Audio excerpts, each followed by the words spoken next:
Reconditioned Alfa Laval EPC50 OP board.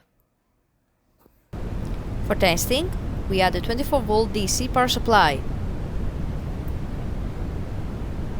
As soon as we turn the power supply on, the unit reacts, and after a while, we can see the message on the LCD screen.